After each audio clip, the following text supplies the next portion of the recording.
widespread child pedophilia among the priests. Well, this is because of you teaching them Bible. Or this is what Na'udhu the Isa ﷺ preached during it. Or he was, Na'udhu, we can't even put because we believe in him. Being Ulul Azm Nabi, being an infallible, being a Nabi and a messenger of Allah subhanahu wa ta'ala. We believe that it is only due to their self-imposed abstention from marriage, which neither Isa forbade, nor did the Bible. It doesn't say anywhere that in order to be chaste, you need to remain celibate. You need to refrain from getting married. That's their self-imposed, ideas that they came about with. Here we look at some other people who were not under the veil of Islam, yet they spoke out because they saw the truth. Mahatma Gandhi, he said, I wanted to know the best of one who holds, as far as the merits are concerned in this life, whether it be religious or secular, into his undisputed sway over the hearts of millions of people of mankind. I became more than convinced that it was not the sword that won a place for Islam in those days in the scheme of life. It was the rigid simplicity, the utter self-effacement of the Prophet, the scrupulous regard for his pledges, his intense devotion to his friends and followers, his fearlessness, his absolute trust in God and in his own vision. That's what Mahatma Gandhi said. This is why he calls himself to be influenced by Rasulullah. The second attack that you find on Rasulullah and his kirdar and his character, that he took many wives. And right away, someone who has more than one wife, which was the culture back then, today it is unheard of. Right away, people start questioning the character of that individual. That too, as young as 9-year-old, right? Again, another unthoughtful blame explained in the most skewed and distorted manner. Primarily, this blame comes from those who haven't studied the life of the Prophet at all. They have just heard rumors here and there.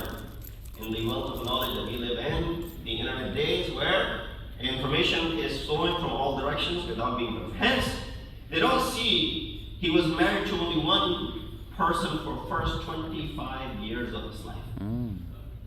When you're young, that's when you have these urges, so you say, well, one is not enough for me, second, or third, or fourth, because Islam gives me the permission. Notice Rasulullah married one person for 25 years of his initial life. I when he got married at the age of 45. Until the age of 50, until Hazrat Khadija was alive, no such marriage is found in the life of Rasulullah. That itself speaks volumes. But let's move forward with that. Later marriages had political motives behind them. And in order to provide shelter to many of those who had become widows, this was not something which was only permissible for Rasulullah. In fact, the Muslimin at that time, when there were wars that were happening. You had Battle of Badr, you had Uhud, you had Khaybar, you had Khandaq, you had other battles that took place. Whenever Muslims would go to war, jihad was not wajib on women. Men would go to war. Let's say 500 men went, 200 of them got killed. Now there are 200 widows in the city of Medina. So one of the ways of providing shelter, Islam does not have mass shelter in place for those who are widows at that time, orphanages, and none of those things exist at that time. So one of the ways of introducing this concept to provide shelter to these women was to tell these Muslimin and Mu'mineen to go ahead and take second or third. That was the need of the society at that time. Rasulullah was not only one who was doing this, rather Muslimin were told to do this as well. Quran talks about it. And there's no shame in mentioning this, because this was something which was being done at that time in society outside of wedlock. Right? Even in the society that we live in. But at least here it was, you have to get married. It cannot be without it. With that said, Rasulullah, he married these women later on, but was for political reasons. It was also to bring forth, and when you marry into a khandan, into a family, the entire family would become Muslim. That's how it was. So he expanded the Muslim community like that. Another reason why he didn't have any children from any of these other wives, aside from Hazrat Khadija, that these marriages afterwards were not for pleasure or any of these things. Rather, these were primarily for the reasons that were mentioned. On the contrary, since Jesus never married, Christianity thinks celibacy is the highest trait of morality. So right away, what are they going to start doing? They're going to start associating that Rasulullah was someone who was first warmonger, and number two, who took many wives, and therefore they kept out. Michael Hart, the author of 100 Most Influential Persons in History, said, "My choice of Muhammad sallallahu alayhi wa sallam to lead the list of the world's most influential persons may surprise many readers and may be questioned by others, but he was the only man in history who was supremely successful on both the religious and the secular level." Now, of course, that requires studying as well. What is he speaking about from the secular level? That means that idea of secularism, according to Michael Hart, existed in the life of Rasulullah. We can derive that aspect of his influence on the society today. Likewise, of course, the religious aspect of it is very obvious to us. We see that the first trait that is mentioned, so why was Prophet so influential? Answer, it begs the question.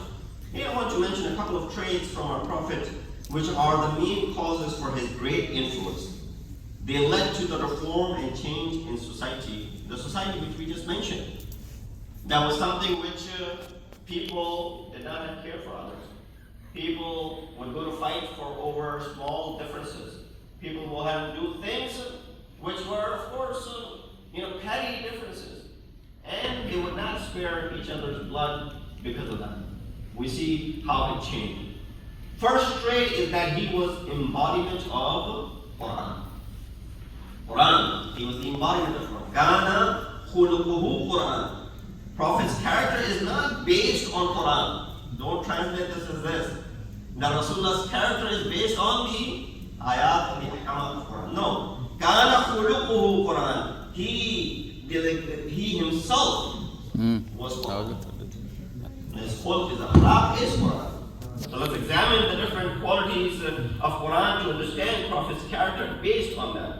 Quran is what? Advice from God, cure for what has been given to the hearts, guidance and mercy to mankind. As the ayah says, Ya ayyuhan nas, qad ja'atkum maw'idatun min rabbikum, wa shifa'un lima fis sudur, wa hudan wa rahmatun lil mu'minin.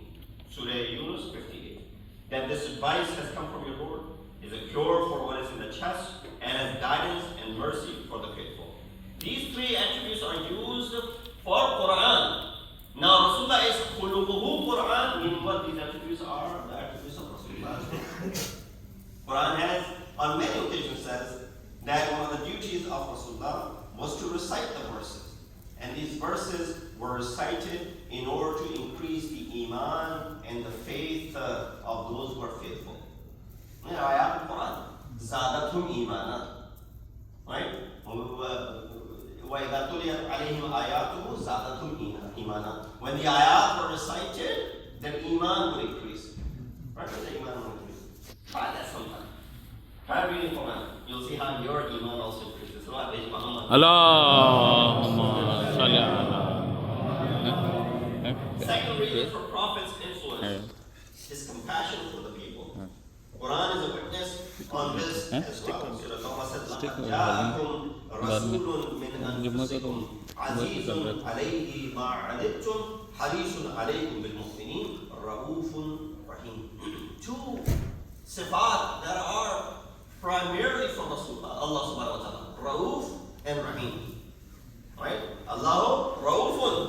Allahu Rahimun. But who are these sifat being used to in this ayat of Quran? Surah Tawbah, ayat number 119, Surah Baqarah, ayat number 119. These sifat are being used for Rasulullah. Meaning what? He shares the sifat of Allah subhanahu wa ta'ala as mentioned in Quran. Allah is Ra'ufun Rahim. Guess what? Quran says, no, Rasul is also Ra'ufun. There has certainly come to you an apostle from among yourselves. Grievous to him is your distress. Meaning what? He doesn't have his own distresses. No, he did have a lot of distresses of his own. But more worrisome for him is not his own distress. For example, one of the distresses that we have today is, finances, right? You get stressed out when it comes to finances. I'm unable to provide for my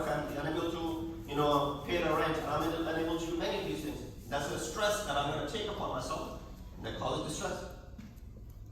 And all of us have different types of these stresses that we take, of various levels. So when I know that in my community, there's so many people who are struggling to put food on the table, and I am one of them as well, I'm going to worry about myself and let others take care of themselves. Because this is my wajib to take care of my family. It's not my wajib to take care of the family of my community members. Although it would be nice if I had enough, I would share with them. But I myself am struggling. While I'm struggling, I'll worry about myself. Can you blame me? Well, why aren't you worrying about this other person? Why aren't you worrying about that other person? That's not my duty. My duty is to provide for my family and myself. That's my wajib. It's not wajib. It's mustahab for me to provide for others. You're going to you're going to blame me for not doing a mustahab? Well, I myself is struggling to do a wajib myself. Nobody will blame me. So if I struggle, I'm allowed to remain concerned on myself. The Quran says, grievous to him is your distress, not his own. That's what Rasulullah is. That's what his akhlaq is. That while he had a lot of stresses, and so many friends that he was facing all these stresses in his life, within the house, outside of the house, with companions, with the mushrikeen, with kuffar, with munafiqeen, with the Christians and the Jews, all of these are stresses. Yet he does what? He's more grievous about your stress than he is about his own. Number two, he has deep concern for you. Yeah, when we are sitting and we hear about so-and-so is struggling and going through a difficult time, we become concerned about that person. If we're able to do something about them, Rasulullah had deep concern about the community members and most kind and merciful to the faithful. Maybe this ayah is telling us what? This is how you build communities. This is how you take care of others. This was the sifat of Rasulullah. This was the method of Rasulullah. These accolades are not solely for Rasulullah, rather they are for the ummah of Rasulullah as well. So when you say, لَقَدْ كَانَ لَكُمْ رَسُولٌ فِي رَسُولِ اللَّهِ أُسْوَةٌ حَسَنَةٌ, it's not just to praise the great uswa of Rasulullah. It is to go ahead and utilize those uswa into your life as well. Number three, the reason that he was influential is Bashir and Nadir. Quran talks about it. By the way, the previous ayah was from Tawa, ayah number 128. This ayah, Bashir and Nadir, is from Baqarah 119. Inna arsalnaka bil haqqi bashiran wa nadira wa la tus'alu an ashabil jahim. Indeed, we have sent you with the truth as a bearer of good news and bearer of bad news, warner. If you give only muhabbat, this is child psychology. I don't claim to be a psychologist, but you can study these things. If you give only muhabbat and love to a child from very early days until the grown-up years, this child and man would be too dependent and will have too much expectation from others. You always provide for them. Every little thing, you don't let them do it themselves. You make sure that you run and you do it. As a father, you blame me, I did everything. No, you gotta let them do certain things as well. This is not part of tarbiyat. But I did everything for them. I didn't let them do anything. I didn't let them move an inch. Whether inside the house, outside the house, whatever they needed, I always got it for them. Now what happens when they are becoming independent in their life? They will have a lot of expectation from people. Have you come across people who expect too much from you? That could be the reason why, psychologically speaking, they were raised like that. So, what happens here? Too much expectation. Muhabbat brings what? Tawakkul, expectation. It says, Al-ifratu fil malamati yashibu niranul jannah, niranul lajaja. But if you only scolded them throughout their life, from the very early days, no love whatsoever. Rasulullah was displaying his love and compassion to Imam Hassan and Imam Hussein, alayhi wassalatu wassalam. Well, they are his grandkids, but of course, they are his kids as well. As the ayah of Quran says, فَقُلْ تَعَالَوْا نَدْعُوا أَبْنَاءَنَا وَأَبْنَاءَكُمْ. Who are the manifestation of Abna of Rasul? Hassan and Hussein. He was showing love and compassion to them. A man walked in. He said, Rasul, I have 12 kids, but I have never showed love and compassion or kissed my children like this. Rasulullah said, well, this is the uswa of Rasul. You want to learn something from him? This is right here. I don't say anything out of my own. Allah has taught me to do things. Allah has taught me to say things. This is what He has taught me to do. To go ahead and show love to my children. So if there's too much love, there's tawakkuh and there's expectation. And if you scold them, too much malamat, that leads to what? Stubbornness. You know, extremism in rebuking or reproach brings what? Stubbornness. Child will become stubborn. So this must be applied to our parents as well. So they keep a balance between love and warning. All of us as parents are Bashir and Nadir in our houses. A little bit of love and a little bit of holding as well. Or, you know, taste of what happens if you don't get what you want all the time. This is a balance, which of course if you raise a child like that, you must be strict at times. You cannot just show compassion at all places, and I'm sure many parents over here would agree to that. Prophet lived in a time when killing children became a fantasy. زُيِّنَ وَزَيَّنَ لَكَثِيرًا مِنَ الْمُشْرِكِينَ قَتْلَ أَوْلَادِهِمْ. This was killing their own children. This did not mention أولاد ذكر وأنثى. The other place in Surah Takfir said بِأَيِّ ذَنْبٍ قُتِلَتْ refers to only females who were killed. But in this ayah, well, it was a fantasy for them to take life of their own kids. So Rasulullah goes in that community to go ahead and show this influence by caressing, by showing love and compassion to his grandkids, so that the mindset of the society changes, and that's one of the long-lasting influences of Rasulullah Muhammad. Allah. The ayat that I recited in the beginning, Uswatun Hasana. Rasulullah is not just a role model. He's the most complete role model, right? So when we know for sure that he's the most complete role model, then everything, مَا أَتَاكُمُ الرَّسُولُ فَخُذُوهُ مَا نَهَاكُمْ عَنْهُ فَانْتَهُوا. Whatever he gave you, take it. Quran said, whatever he forbade, refrain from it. Wedding season has started after the Yad Azan. You can see weddings are taking place.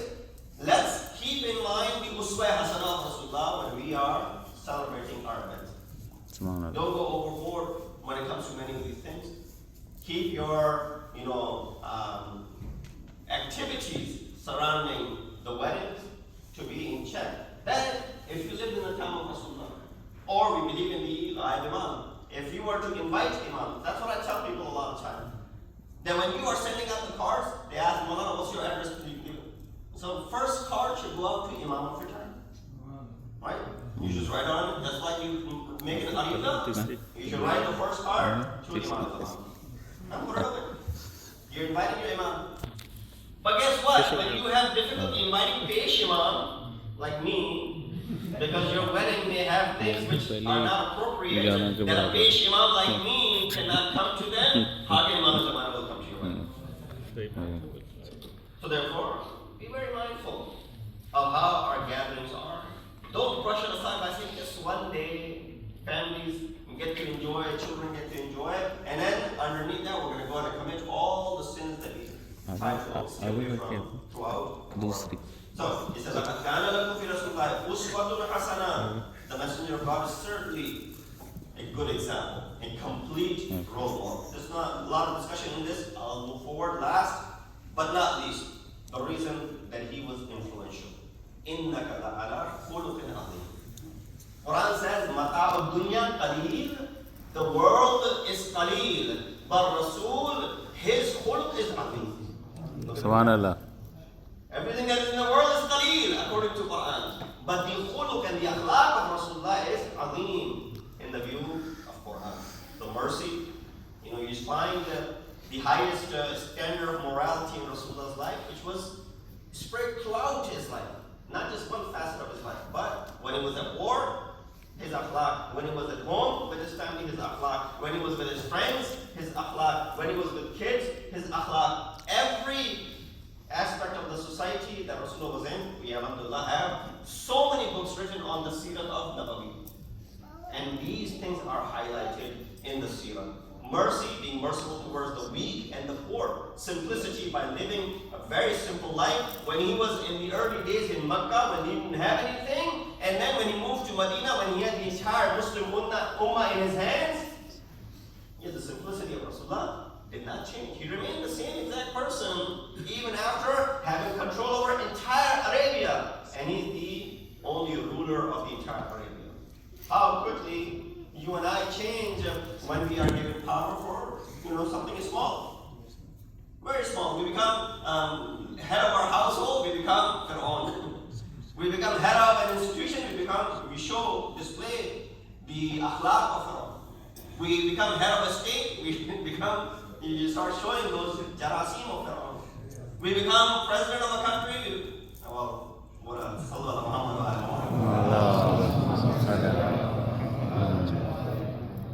encouragement in attaining knowledge, worship, perseverance in speech, struggle against tyranny, order and discipline, equality, dealing with the spouse, dealing with the children. All of these, of course, are subheadings for detailed discussion on how Rasulullah was a complete role model for mankind. We ask Allah subhanahu wa ta'ala to give us the tawfiq and ability to be able to understand the life of Rasulullah and study the life of Rasulullah and to be able to implement the seerah of Rasulullah into our lives. That's the hadith of Allah.